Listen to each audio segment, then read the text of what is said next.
Accident പറ്റിയ യുവതി തന്നെ കുറച്ച് കാര്യങ്ങൾ പറയുന്നുണ്ട്. അതൊന്ന് കേട്ടു നോക്കാം.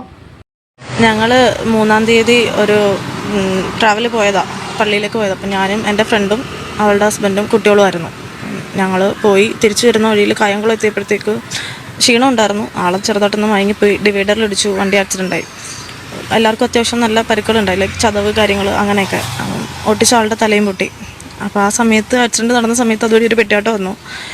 പെട്ടിയാട്ടയിൽ 2 ചേച്ചിമാരും ഒരു ചേട്ടനുമായിരുന്നുള്ളൂ. അപ്പം ഈ ചേട്ടനാണ് ആദ്യം എൻ്റെ അടുത്തേക്ക് വരുന്നത്. അപ്പം ഞാൻ പറയുന്നുണ്ട്, കാലിലൊക്കെയാണ്, എഴുന്നേൽപ്പിക്കാനാണ് ആദ്യം പറയുന്നത്. അപ്പോൾ എനിക്ക് ഓൾറെഡി ആസ്മേഷമുണ്ട്, ശ്വാസമുട്ടുണ്ട്, എനിക്ക് ബ്രീത്ത് ഔട്ട് ഉണ്ടായിരുന്നു. അപ്പം പെട്ടെന്ന് പുള്ളിക്കാരൻ എന്നെ പുറത്തേക്ക് എടുത്ത്. അപ്പം അതേ ടൈമിൽ തന്നെ മറ്റൊരാൾ അവിടെ വന്നിട്ടുണ്ടായിരുന്നു. പുള്ളിക്കാരൻ വന്ന് അപ്പം അടുത്ത ഈ പെട്ടിയാട്ടം കയറ്റിയിട്ട് വേണം ഞങ്ങൾ ഹോസ്പിറ്റലിലേക്ക് എത്തിക്കാൻ. അപ്പോൾ അവിടുന്ന് ഞങ്ങളുടെ വണ്ടി ഉണ്ടായ അടുത്തുനിന്ന് കുറച്ച് നടക്കാനുണ്ട്, കുറച്ച് സ്റ്റെപ്പ് വെക്കാനുണ്ട്. അപ്പം എന്നെ നടത്തുന്ന വഴിക്ക് 2 സ്റ്റെപ്പ് വെച്ചപ്പോഴത്തേക്ക് എനിക്ക് ബ്ലറാകാൻ തുടങ്ങി. ഞാൻ പറഞ്ഞു നടത്തരുത്, ഒന്ന് ഇരിക്കണമെന്ന് പറഞ്ഞു. അപ്പോൾ പുള്ളി ഒറ്റയ്ക്ക് വന്ന് ആ പുള്ളി പറഞ്ഞു, അതായത് ഈ സിനിൽ സവാദ് എന്ന് പറയുന്നത് ആൾ പറഞ്ഞു നടക്കണ്ട, ഞാൻ എടുക്കാമെന്ന് പറഞ്ഞിട്ട് പുള്ളി എൻ്റെ നെഞ്ചുഭാഗത്തൂടെ കൈ ഏറ്റിട്ട് എന്നെ എടുത്തു. മറ്റേ ചേട്ടൻ വന്നിട്ട് എൻ്റെ കാലിലും പിടിച്ചു. എനിക്ക് ആക്ച്വലി ശബ്ദമൊന്നും വരുന്നുണ്ടായിരുന്നില്ല, ബ്രീത്ത് ഔട്ടായിട്ട് എനിക്ക് ശബ്ദം വരുന്നില്ല, ഞാൻ ആകെ കരയുന്നു മാത്രമേ ഉള്ളൂ. പുള്ളി എന്നെ എടുത്ത് അടുത്ത വണ്ടിയിലേക്ക് കയറ്റുന്ന അത്രയും സമയവും എൻ്റെ നെഞ്ചുഭാഗത്ത് നല്ല രീതിയിൽ അയാൾ പിടിച്ചുകൊണ്ടിരിക്കുകയാണ്. ഓക്കെ, ഞാൻ ഒരു 25 വയസ്സായ പെണ്ണ. അപ്പം തെറ്റായിട്ട് തൊടുന്നതും അയാളത് തൊട്ട് അയാളുടെ വിനോദം കണ്ടെത്തുന്നതും അല്ലാതെ നോർമലായിട്ടൊക്കെ നമ്മളെ രക്ഷിക്കാൻ നോക്കുന്നതും രണ്ടും തമ്മിൽ എനിക്ക് തിരിച്ചറിയാൻ പറ്റും. ഞാൻ അയാൾ പിടിക്കണ വേദന കാരണം കരഞ്ഞുകൊണ്ടിരിക്കുമ്പം ഇവർ വിചാരിക്കണം ഓക്കെ ആക്സിഡന്റ് നടന്ന ആ വേദനയിൽ ഞാൻ കരയുവെന്നാ, തിരിച്ചറിയാൻ പറ്റുന്നില്ലല്ലോ. ഇതാണ് സംഭവം. അപ്പൊ ഈ പെൺകുട്ടി പറഞ്ഞ വാദത്തെ എതിർക്കുന്ന കുറച്ച് കമൻ്റ് ഉണ്ട്, അത് കൈസ് വായിക്കുന്നുണ്ട്.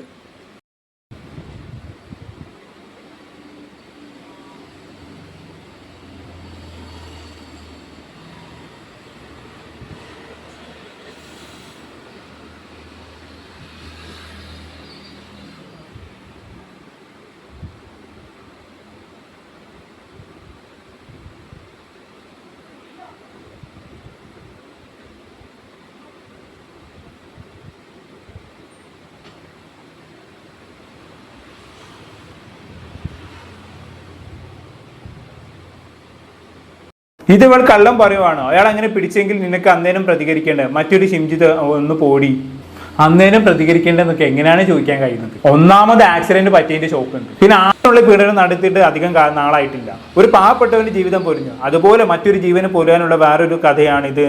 ഇതുപോലെ സംഭവിക്കാൻ സാധ്യതയുണ്ട്. വയൽ കിടന്ന് ചത്താലും ഒരു പെണ്ണിനെ രക്ഷിക്കാൻ നോക്കല്ലേ, പണി കിട്ടും. ഇത് ഹോസ്പിറ്റലിലുള്ള സിസ്റ്റർ കണ്ടതുകൊണ്ടല്ലേ പുറത്തു വന്നത്. ഇവളെ രക്ഷിച്ച ആളെ ചെയ്തത് ആകില്ല, ഇവളുടെ കൂടെയുള്ള മറ്റാരോ ഔട്ടിങ്ങിന് പോയപ്പോൾ ചെയ്തതാണ്. കള്ളം മറക്കാൻ ഇവൾ രക്ഷിച്ച ആളെ പറയുന്നതാണ്. ഇവളെ താങ്ങി വണ്ടിയിൽ കയറ്റുന്ന നേരം എന്ത് ചെയ്യാൻ ആരെയും രക്ഷിക്കാൻ പാടില്ല.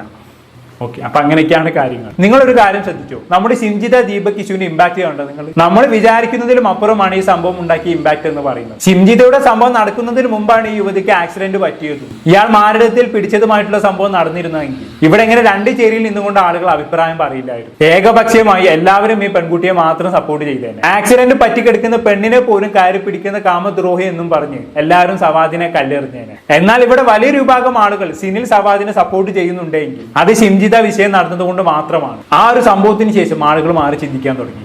എന്തായാലും ഈ യുവതിക്ക് പറയാനുള്ളത് ബാക്കി കേട്ട് നോക്കാം.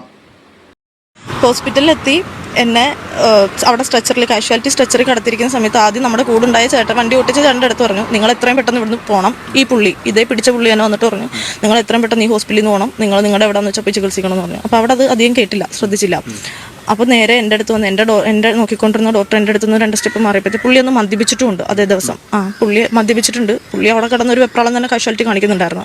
കഴിഞ്ഞിട്ട് പുള്ളി എൻ്റെ അടുത്ത് വന്നിട്ട് പറഞ്ഞു, നിനക്ക് ഒരു പ്രശ്നമില്ല, നടന്ന ഒരു സംഭവത്തിൽ നിനക്ക് യാതൊരുവിധ പരാതികളും ഇല്ല, നീ എത്രയും പെട്ടെന്ന് ഇവിടുന്ന് റെഫറൻസ് മേടിച്ച് എവിടാന്ന് വെച്ചാൽ നീ കൊണ്ട് കാണിച്ചോണം, ഇവിടെ കിടക്കണ്ട എന്ന് പറഞ്ഞ് പുള്ളി അങ്ങ് പോയി. അപ്പോൾ ഞാൻ സംസാരിച്ച് തുടങ്ങിയിട്ടില്ല. ഞാനൊന്ന് കൂളാൻ കാമായിട്ടുണ്ടെങ്കിൽ നടന്ന സംഭവങ്ങൾ ഞാൻ അവിടെ പറയുമെന്ന് ആൾക്ക് പേടിച്ചിട്ടുണ്ടാവണം. അല്ലെങ്കിൽ എനിക്ക് എൻ്റെ അടുത്ത് അത് പറയേണ്ട ആവശ്യമില്ല. ഹോസ്പിറ്റൽ അയാളുടെ അല്ല, നമ്മളെ അവിടെ കൊണ്ടുവന്ന് ചിലവ് അയാളല്ല നോക്കണം, ഒന്നും അയാളല്ല. ഓക്കെ, അയാളുടെ വണ്ടി നമ്മളുമായിട്ട് പ്രശ്നമില്ല, നമ്മൾ ഇടിച്ചു, അത്രേ ഉള്ളൂ. പിന്നെ അയാൾ പേടിച്ചു. ഞാൻ സംസാരിച്ച് തുടങ്ങി ഈ വിവരം പുറത്തു വരുന്ന അയാൾക്ക് പേടി ഉണ്ട്, ഉള്ളിലുണ്ടായിട്ടുണ്ടാവുമല്ലോ തീർച്ചയായിട്ടും. അയാൾക്കറിയാം എനിക്കത് എത്രത്തോളം വേദനിച്ചിട്ടുണ്ടെന്നും ഞാൻ അതിനെ എങ്ങനെയായിരിക്കും പ്രതികരിക്കാൻ പോകുന്നതെന്നും അയാൾ ചിന്തിച്ചിട്ടുണ്ടാവും. അത് കഴിഞ്ഞ് എന്നെ എക്സ്റേ റൂമിൽ കൊണ്ടുപോയി. എക്സ്റേ റൂമിൽ ഒരു ലേഡി ഡോക്ടർ നിന്നേ. പുള്ളിക്കാരത്തി എൻ്റെ വസ്ത്രം മാറ്റുന്നതിനിടയിൽ ശരീരത്തിലുണ്ടായിരുന്ന പാടുകൾ കണ്ട് എൻ്റെ അടുത്ത് ചോദിച്ചു ഇതെന്താ പറ്റിയെന്ന് ചോദിച്ചു. ഞാൻ പൊട്ടിക്കരഞ്ഞ് ഇത് ആക്സിഡൻറ്റിൽ പറ്റിയതല്ല എന്താണെന്ന് ചോദിച്ചപ്പോഴത്തേക്ക് ഞാൻ കാര്യം വിവരിച്ച് ചേച്ചി ഇങ്ങനെ ഒരു സംഭവം നടന്നു. എന്നിട്ട് ചേച്ചി പറഞ്ഞ കംപ്ലയിൻറ്റ്. അപ്പോൾ ഈ പുള്ളി എന്നെ കാഷ്വാലിറ്റി വെച്ച് ഭീഷണിപ്പെടുത്തുന്നതിൻ്റെ ഇടയിൽ ഇയാൾ പോയി കഴിഞ്ഞപ്പോൾ അവിടെ നിന്ന് കുറച്ച് ചേട്ടന്മാരുണ്ടായി. അതിലൊരാളുടെ അടുത്ത് ഞാൻ ചോദിച്ചു ഇത് ആരാന്ന് ചോദിച്ചു. അത് അവിടെ ഉള്ളവരാ, കാര്യം ഈ മറ്റേ സ്ട്രെച്ചറൊക്കെ കൊണ്ടുവന്ന ചേട്ടന്മാർ. അപ്പോഴിങ്ങനെ പേര് പറഞ്ഞു ഇയാളുടെ. കഴിഞ്ഞിട്ട് എക്സ്റേ റൂമിൽ ചേച്ചി ചോദിച്ചപ്പോൾ ഞാനിങ്ങനെ കാര്യം പറഞ്ഞ്. അപ്പോൾ ചേച്ചി പറഞ്ഞ് കംപ്ലയിൻറ്റ് ചെയ്യണമെന്ന് പറഞ്ഞ് പോലീസിനെ വിളിച്ച് പോലീസുകാർ അവിടെ വന്ന് ഞാൻ ജസ്റ്റ് പറയണത് അവർ കേട്ടു. പോലീസുകാർ വന്നു, ഞാൻ അപ്പം തന്നെ വന്നു. ഓക്കെ, അപ്പൊ അടുത്ത ദിവസം തന്നെ പോലീസ് കേസ് കൊടുത്ത് എഫ്ഐആർ. പക്ഷെ ഇയാളെ അറസ്റ്റ് ചെയ്യുകയോ മറ്റെന്തെങ്കിലും നടപടി എടുക്കുകയോ ഒന്നും ചെയ്തില്ല എന്നുള്ളതാണ് യുവതി പറയുന്നത്. ഇലക്ഷന്റെ കലാശക്കൊട്ടിനൊക്കെ ഇയാൾ പങ്കെടുത്തിരുന്നു അത്രേ. പക്ഷെ എന്നിട്ട് പോലും പോലീസ് ഇയാളെ അറസ്റ്റ് ചെയ്തില്ല. അത് എന്താ കാരണം വെച്ചാൽ ഇത് കേരളമാണ്. എന്തും ചെയ്യാൻ നമ്മുടെ സർക്കാർ പെർമിഷൻ കൊടുത്തിട്ടുണ്ട്.